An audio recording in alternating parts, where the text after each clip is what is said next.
The smell hit Owen before he even opened the cargo bay door. Blood, fear, and something else he couldn't identify.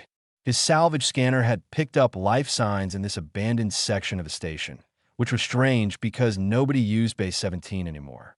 Too far from the main docks, too expensive to heat properly, he pushed the door open with his shoulder. The metal screamed against the floor. Inside, curled against the far wall, was a creature unlike anything Owen had seen in 15 years of trading across 12 systems. It looked like the older stories about dragons, but wrong somehow. Its scales were deep purple, almost black in the dim light. Wings lay crumpled against its sides, one clearly broken. Fresh wounds covered its body, some still bleeding. The creature's head snapped toward him. Its eyes glowed amber in the darkness.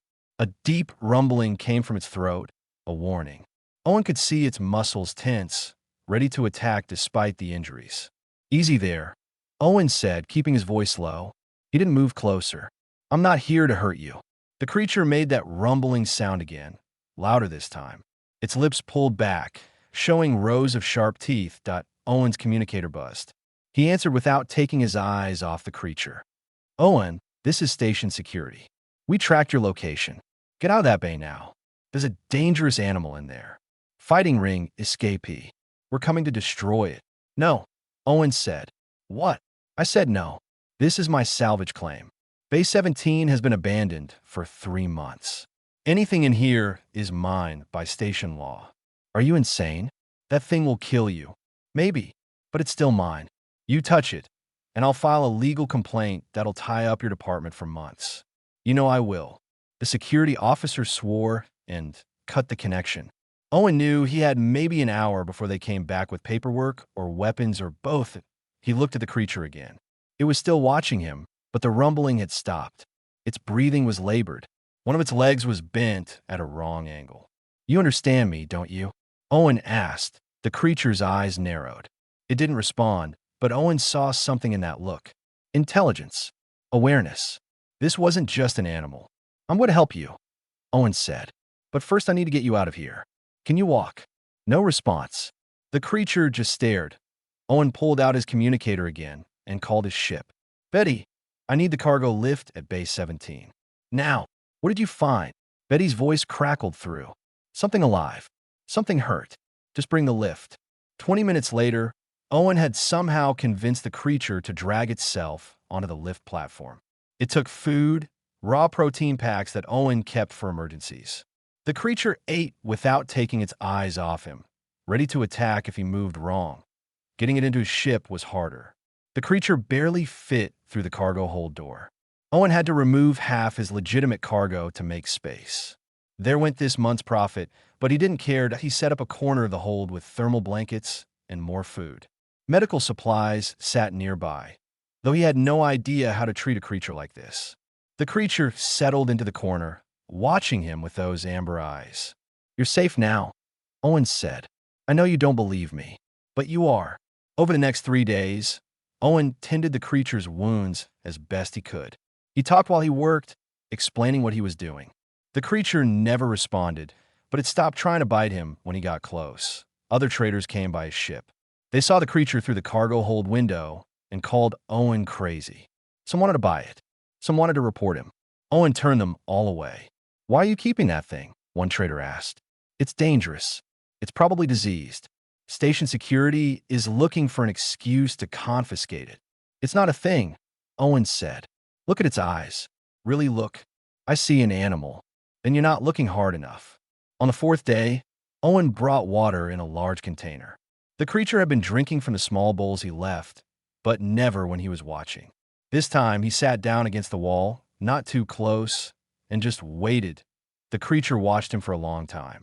Then, slowly, it moved toward the water. It drank, and Owen saw something that made his breath catch. The way it dipped its head, the careful way it used its clawed hand to steady the container. There was gentleness there. "Grace, even. You're like a river," Owen said softly. "Strong but gentle. That's what I'll call you. River." The creature stopped drinking. Its head turned toward Owen, and for the first time, something changed in its eyes. Not trust, not yet, but recognition. like it understood that something important had just happened. Owen smiled. River. That's your name now. Not it, or thing, or beast. River. The creature made a sound, different from the rumbling. Softer. It returned to its corner and settled down. But this time it didn't watch Owen like a threat. It watched him like someone trying to solve a puzzle. Owen stood and moved toward the door. Good night, River. I'll be back in the morning. As he left the cargo hold, Owen didn't see the way River's eyes followed him. Didn't see the slight tilt of its head, like it was hearing something it had forgotten existed. Didn't see it mouth a word silently, testing the shape of a name it had been given instead of assigned, at a name that meant it was someone, not something. Everything was about to change. 2 weeks passed, and River's wounds started healing faster than Owen expected. The broken wings straightened. The cuts closed. But something else changed too. River began moving closer when Owen entered the cargo hold. Not threatening, just observing. Owen established a routine. Every morning, he brought food and fresh water. Every evening, he sat against the wall and talked. He told River about his day, about the traders he met, about the stars he'd seen. River never responded, but those amber eyes never looked away. People think I'm crazy, Owen said one evening. Maybe I am, but I know you understand me. I can see it. River's tail moved slightly. Not aggressive, almost like a response. The breakthrough came on the 16th day. Owen was repairing a power coupling near the cargo hold when he heard a sound. Not rumbling, not growling, something else. He rushed inside and found River trying to move a heavy supply crate. The creature stopped when Owen entered, backing away quickly. What do you need? Owen asked. River looked at the crate, then at Owen, then back at the crate. Deliberate. Intentional. Owen moved the crate. Behind it was a small view screen, one of the ship's secondary displays. River moved forward and touched it with one claw, careful not to break it. You want to see outside? Owen asked. River's head moved. Up and down. A nod that Owen's hands shook as he activated the display. He'd been right. This wasn't an animal. This was someone that he programmed the view screen to show the space outside, the stars, the station in the distance. River sat and watched for hours. Owen brought his own chair and sat nearby. You miss flying, don't you? Owen asked. Before they hurt you. Before the fighting rings. River's wings twitched. Those amber eyes reflected the stars on the screen. I'm going to find out who did this to you, Owen said. I'm going to find out why everyone thinks you're kind are just animals when I can see that you're not. River turned and looked at Owen. Really looked at him. Then, slowly, deliberately, River reached out one clawed hand and touched Owen's arm. Gentle, careful not to hurt him. Owen felt tears in his eyes. Yeah, we're friends now, aren't we? River's hand stayed on his arm for a moment longer, then withdrew. The next day, Owen visited the station's information broker, a woman named Betty who traded in data and ship parts. Her shop was crammed with old technology and illegal information chips. Betty, I need everything you can find about dragon-like aliens. Big ones, purple or black scales. Intelligent. Betty looked up from her workbench. You still have that creature, River. Its name is River. You named it. River named itself. I just gave it the word. Betty put down her tools. Owen, those creatures are classified as non-sentient. Legally, they're property. Dangerous property. The Merchant Guild captures them young and sells them to fighting rings, security companies, anyone who needs something scary. They're not non-sentient. River understands everything I say. River communicates. They just can't speak. Can't or won't. Can't. I think someone makes sure they can't. Betty's eyes widened. You're talking about vocal cord removal. That's standard practice for dangerous animals before sale. They're not animals. Betty was quiet for a moment. Then she sighed. I'll look into it. But Owen, if you're right, you're talking about a galaxy-wide conspiracy. The Merchant Guild makes billions selling these creatures. They won't let one trader ruin that. I don't care what they'll let. River is a person. All of them are. Betty started searching through her databases. Owen watched her work, his mind racing. If River's entire species had been enslaved, how many were out there? How many were suffering? 3 days later, Betty called it back to her shop. She looked shaken. I found something. medical records from a merchant guild facility. They do remove the vocal cords. Every single one. They're taken as juveniles, separated from their families, and processed. The official reason is safety, but Owen, the records describe complex language centers in their brains. They know these creatures can talk. They cut them so they can't. Owen felt sick.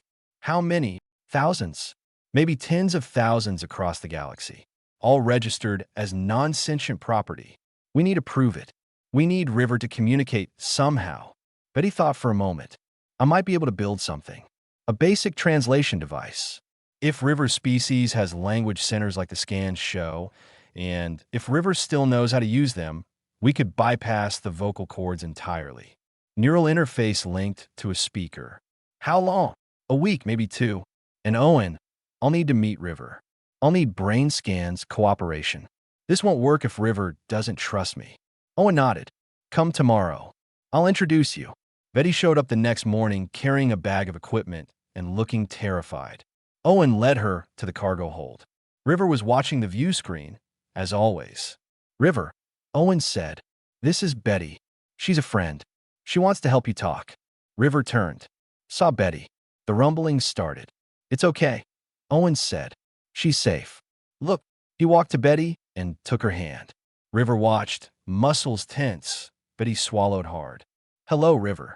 Owen talks about you constantly. He says you're smart. He says you're kind. I believe him. River's rumbling stopped. Those amber eyes studied Betty for a long moment. Then River nodded. Once.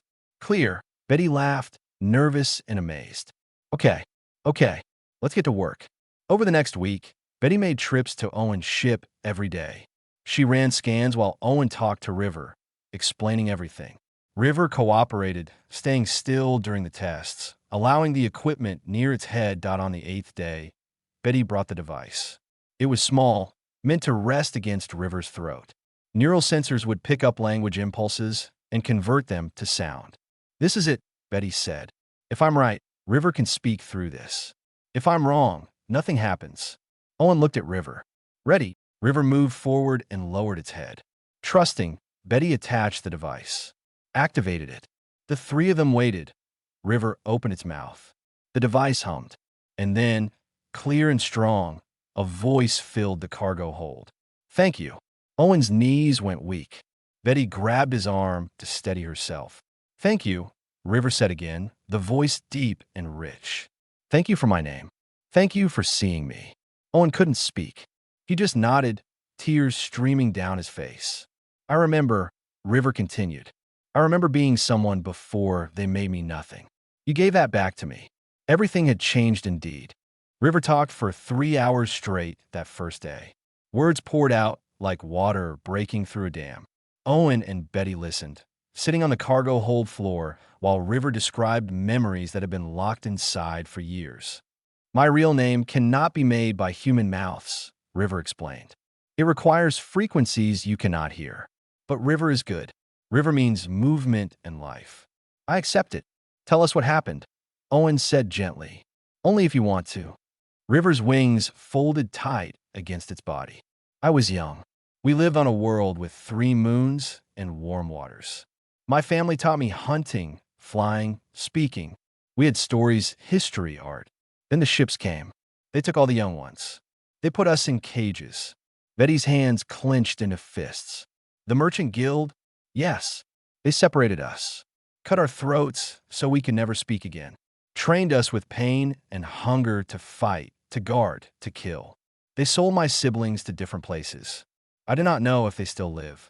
How long? Owen asked. 8 years in the fighting rings. For different owners.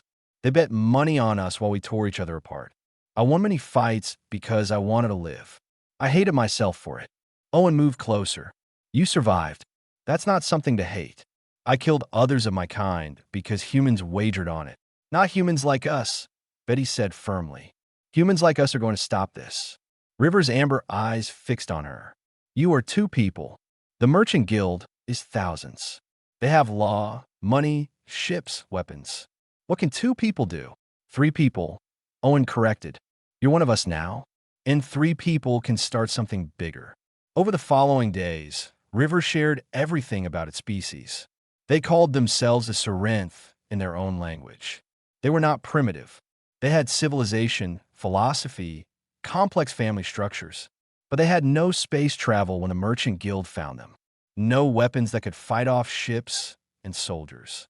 They destroyed our communications centers first, River said. Then they told the galaxy we were non-sentient, just clever animals. They showed videos of us hunting, fighting, nothing that proved intelligence. By the time they finished, the lie was accepted as truth. How many Sarenth are enslaved? Betty asked. I do not know exact numbers. Thousands, certainly. They take new ones every year. Our homeworld is controlled by the guild now. A breeding facility. Owen felt rage building in his chest. We need proof. Hard evidence that the guild knows you're sentient. I can provide that, River said. I was in their processing facility. I saw documents, heard conversations. They discuss our intelligence openly behind closed doors. They remove our vocal cords specifically because we can talk. Betty pulled up her datapad. If we could get into those facilities, access their files, we could expose everything. Too dangerous, Owen said. They'd kill us. Then we find another way, Betty insisted. What about other Sarenth? If we could free some, get them talking with devices like River's, we'd have witnesses. River stood suddenly alert. There is a ship, a transport. It comes through this station every 6 weeks carrying newly captured Sarenth to the processing facility. 12 to 15 in each shipment.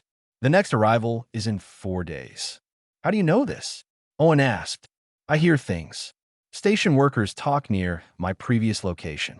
They do not think beasts understand their words. Betty looked at Owen. We can't just let that ship pass through. We also can't attack a merchant guild transport. Owen said. That's piracy. They'll execute us. So we're supposed to do nothing. Betty's voice rose. Let them take more Sarenth to have their throats cut. Owen paced the cargo hold. His mind worked through possibilities, discarding each one. Then an idea formed. Crazy. Dangerous. Possibly suicidal. What if we don't attack them? Owen said slowly. What if we buy the cargo? River and Betty stared at him. I'm a licensed trader, Owen continued. I have credentials. If I contact them and make an offer for the entire shipment, they might sell.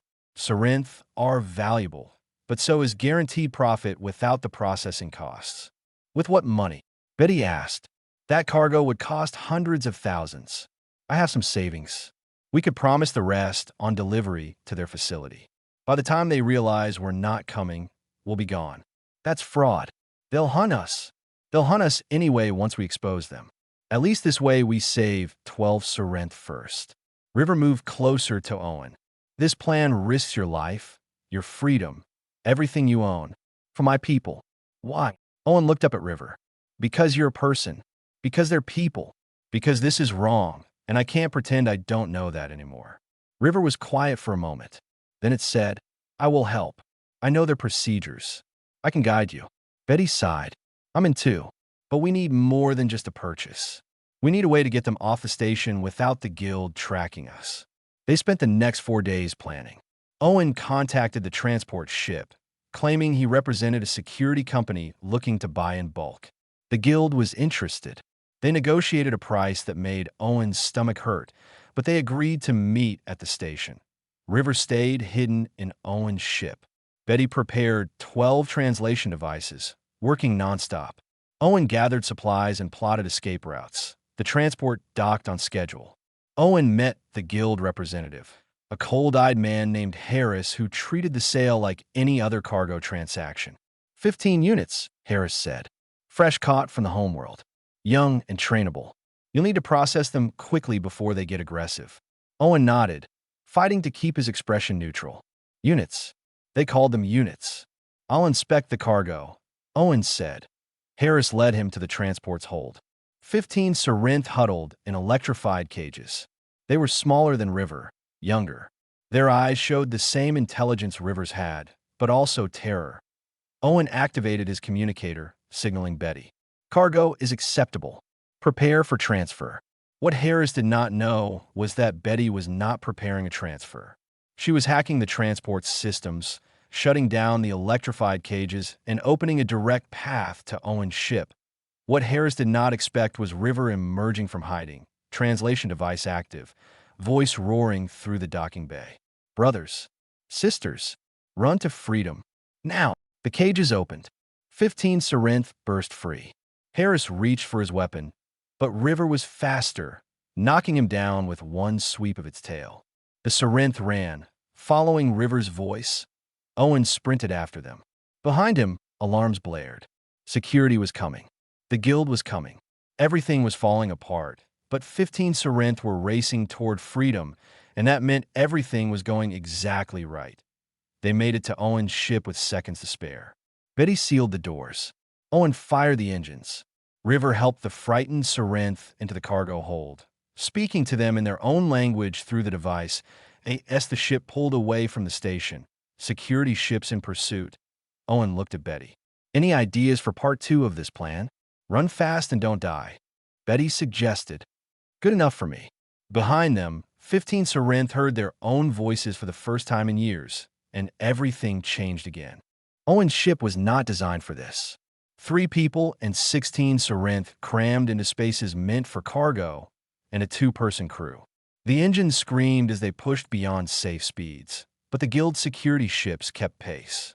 They're going to catch us, Betty said from the co-pilot's seat, watching the pursuit on her screens. Not yet, they're not, Owen muttered, throwing the ship into a hard turn that made the hull groan in the cargo hold. River worked with the freed Sarinth. Betty had managed to attach translation devices to all of them during the escape. Now their voices filled the ship, confused and afraid. Where are we going? What is happening? Is this another trap? River spoke calmly despite the ship's violent movements. You are free.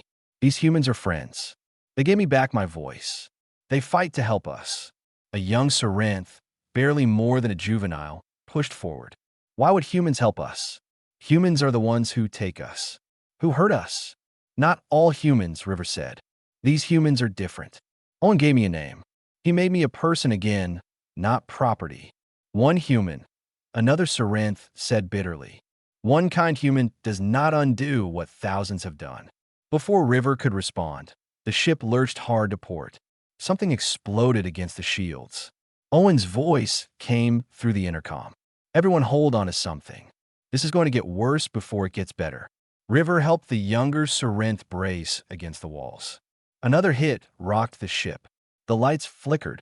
Shields at 40%, Betty called out. Owen, we can't take many more hits. I know. I'm trying to get us to the asteroid belt. If we can lose them in there, we might have a chance. River moved to the cargo hold door and pounded on it. Let me help. River, get back to a safe position. Owen's voice crackled.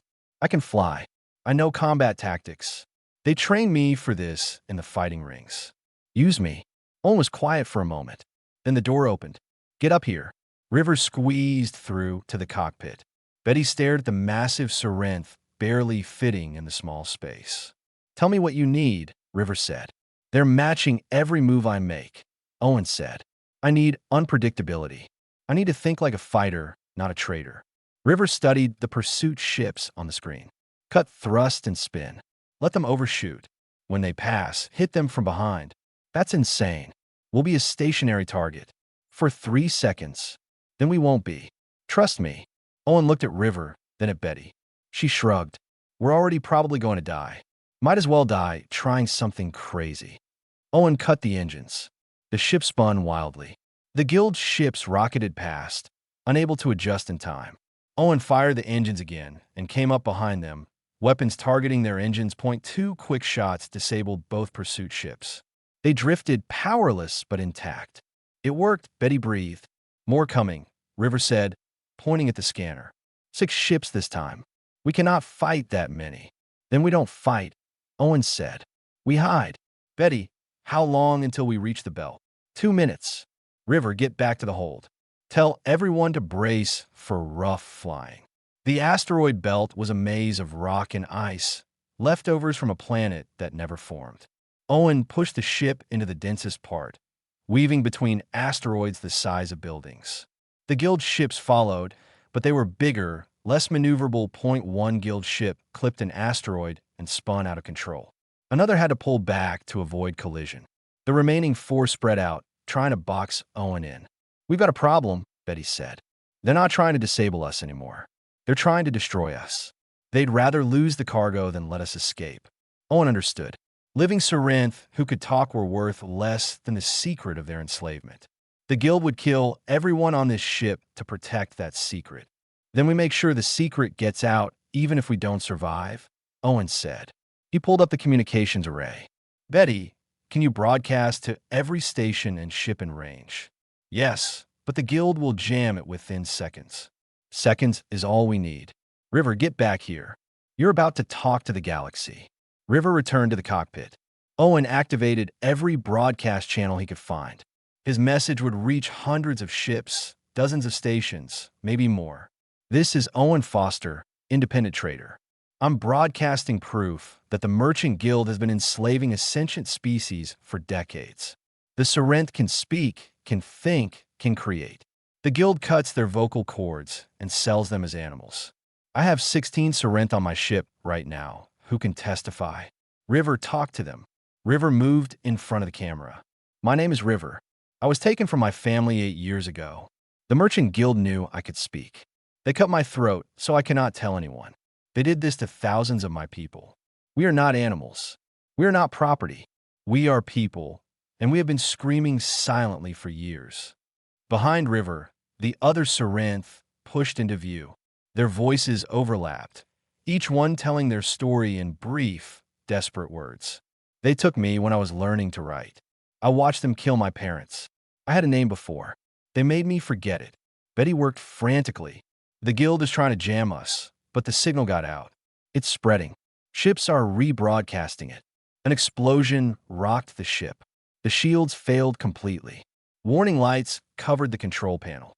"We're done," Owen said quietly. "The engines are failing. We can't run anymore." River looked at the other Sarenth visible through the cockpit door. Young faces. Traumatized faces.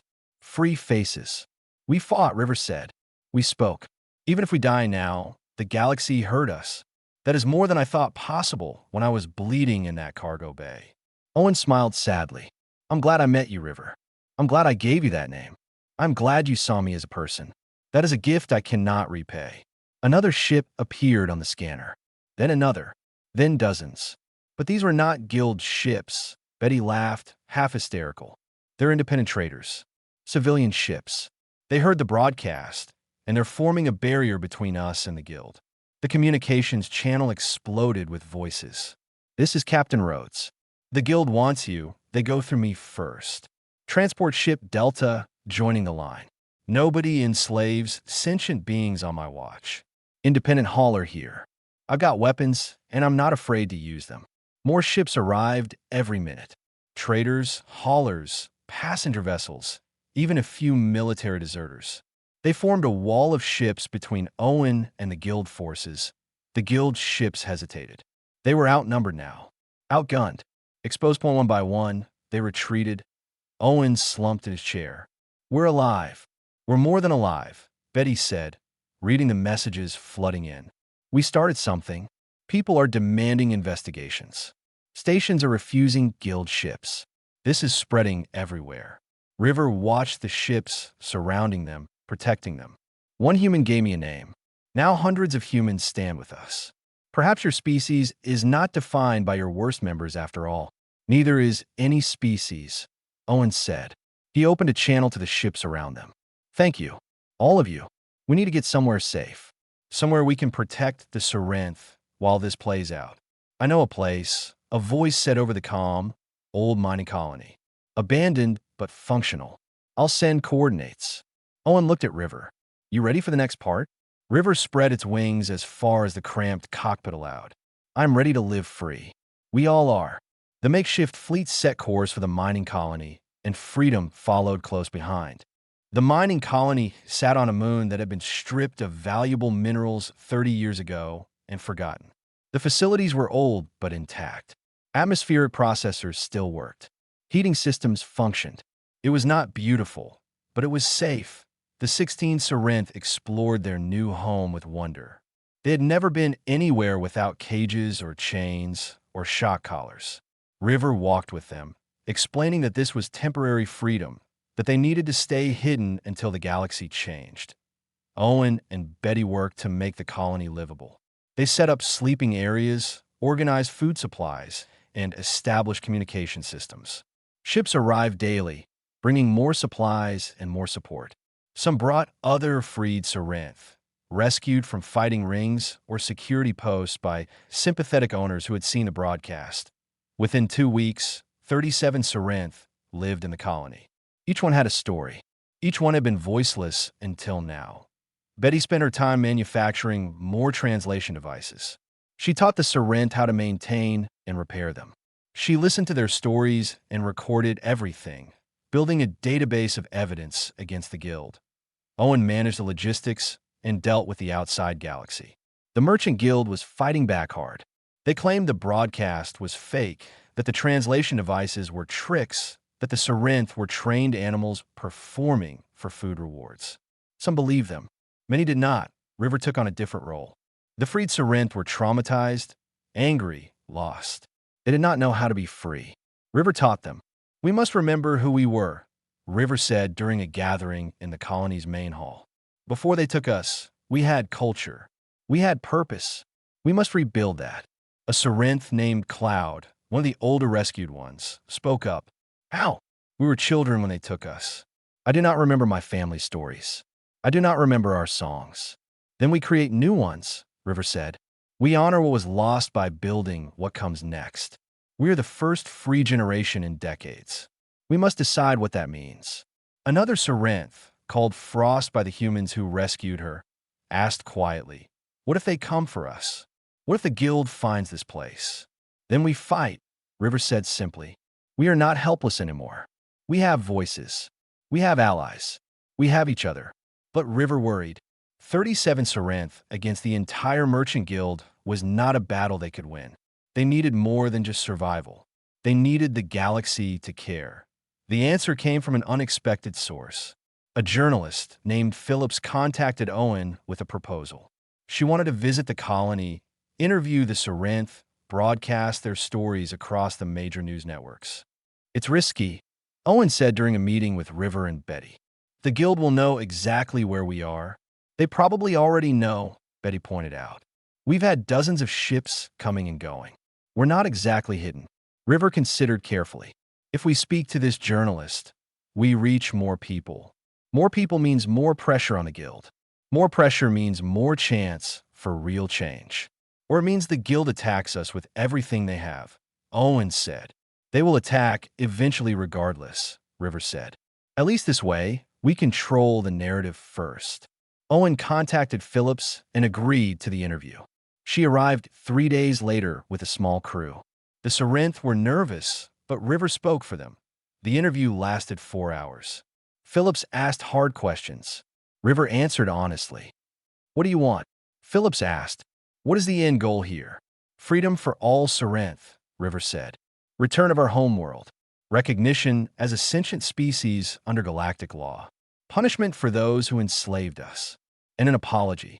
We want the galaxy to acknowledge what was done to us." That's a lot to ask. We are asking for basic rights. For personhood. That should not be difficult. Phillips interviewed the other Sarinth too. She recorded their stories, their scars, their hopes. She documented the translation devices, the medical evidence of vocal cord removal, everything. The broadcast went live on the largest news network in the galaxy. River watched it with the other Sarinth, seeing their faces and hearing their voices transmitted to billions of people.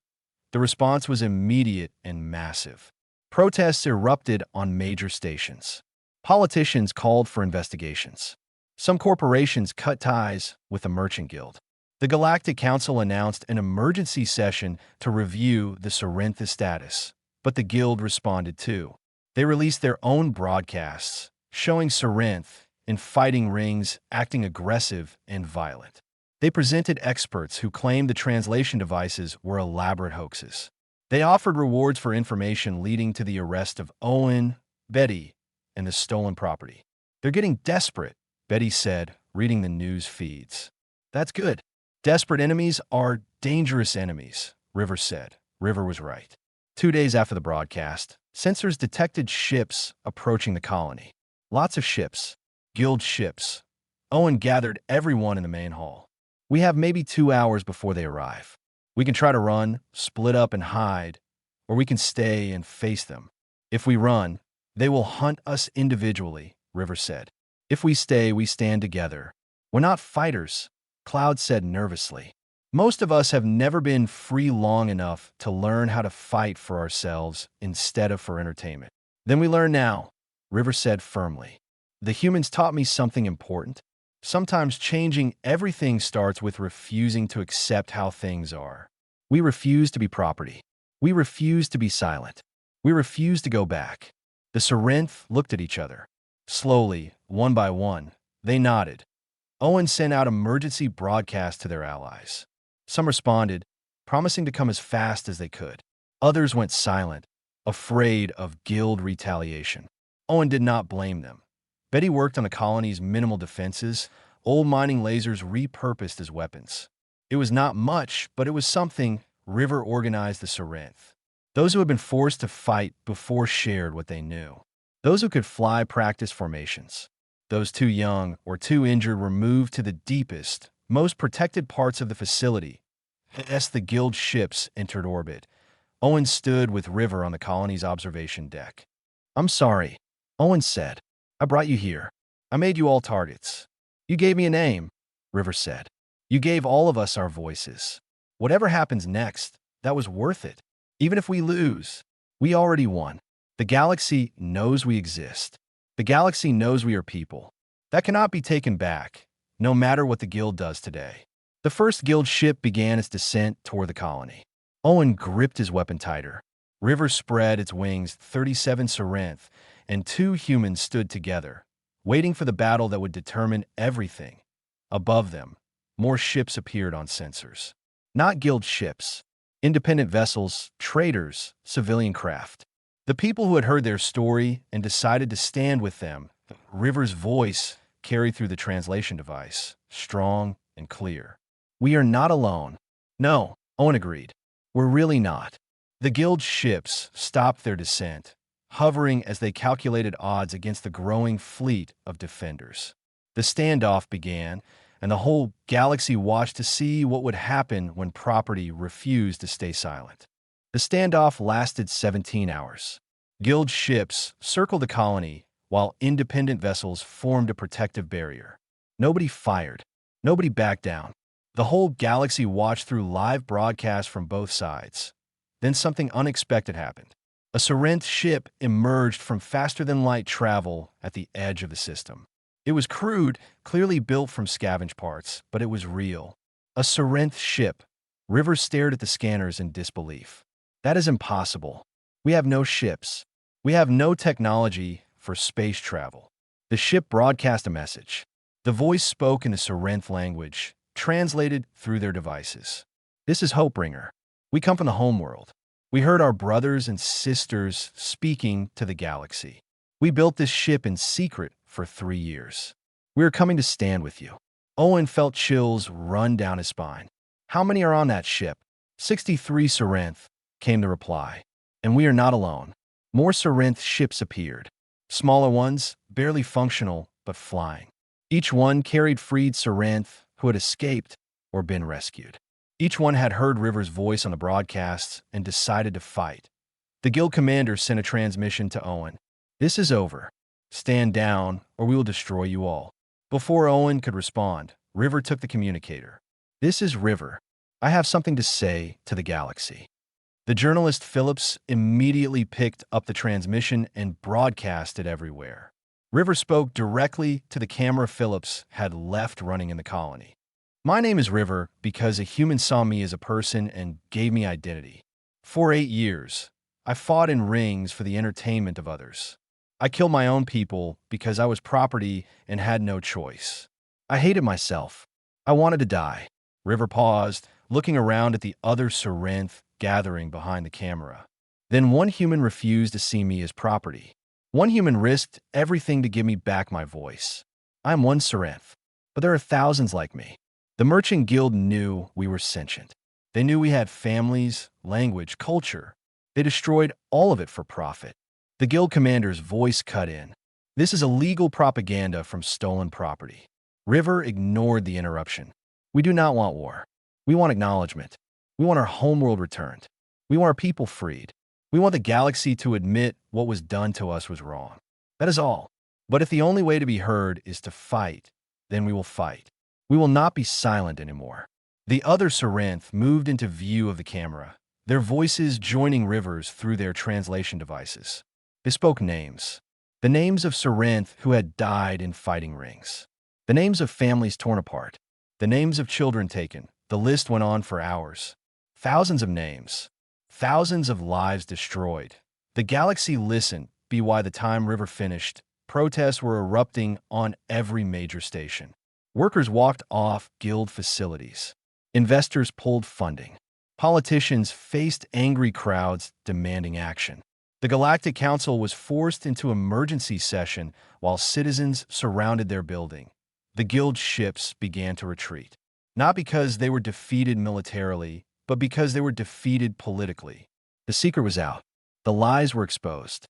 Public pressure made continuing impossible. Owen watched them go, hardly believing it. Is it over? No, Rivers said. But it is beginning. Over the following months, everything changed. The Galactic Council officially recognized the Sarinth as sentient beings. The Merchant Guild was dissolved, its leaders facing criminal charges. The Sarinth homeworld was returned to Sarinth control, though it would take years to undo the damage. Thousands of enslaved Sarinth were freed. Each one received a translation device. Each one learned their voice mattered. The mining colony became a sanctuary for recovering Sarinth. Owen and Betty stayed to help, though they no longer needed to hide. River became a leader, helping traumatized Sarinth rebuild their lives and culture. 6 months after the standoff, Owen found River teaching young Sarinth to read human languages. The juveniles were eager students, asking endless questions. "You're good at this," Owen said. River looked up from the lesson. "I remember what it felt like to have knowledge stolen from me. I will not let that happen to another generation." The Galactic Council wants you to speak at their assembly next month. They're creating new laws about sentient rights. They want Sarinth input. Will you come with me? River asked. Of course. But River, you do not need me anymore. You never really did. River was quiet for a moment. Then it said, I needed you to see me. That is what started everything. One person choosing to recognize another person's worth. That is powerful. Owen smiled. You would have found your voice eventually. Perhaps. But you gave me my name. You gave me the first moment of being someone instead of something. I will never forget that. More Sarinth arrived at the colony every day. Some came from other worlds where they had been enslaved. Some came from the home world, seeking to connect with those who had survived. Each one had a story. Each one found their voice that a year after Owen found River bleeding in that cargo bay. He stood watching dozens of Sarinth teaching each other, learning together, building a new future. Betty worked nearby, having designed improved translation devices that were now standard across the galaxy. River approached, walking easily now that its wounds had fully healed. Its wings spread wide, healthy and strong. I'm going to fly today, River announced. Truly fly, not just survive. Will you watch? I will not miss it. River walked to the open space outside the colony.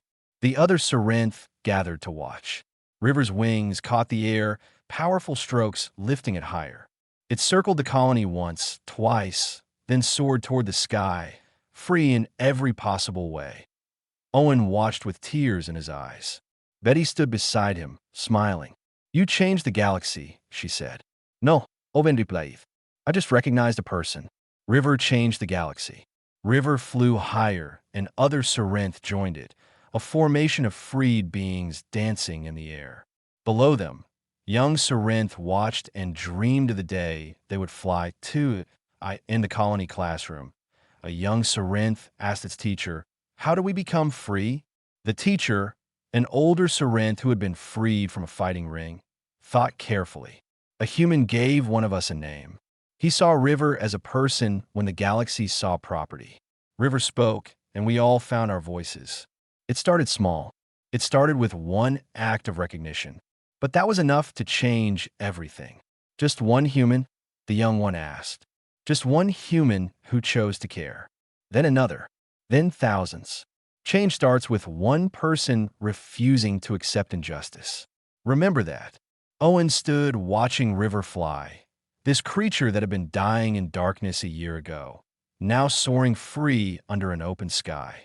He thought about names and voices and the power of seeing someone as they truly are. River dove low over the colony and called out through the translation device, "Thank you, Owen, for my name, for everything." "Thank you, River," Owen called back, "for teaching me what it means to recognize a person." River climbed higher, surrounded by family and freedom, and the whole galaxy watched the species reclaim their future. Everything had changed, and it had started with a name.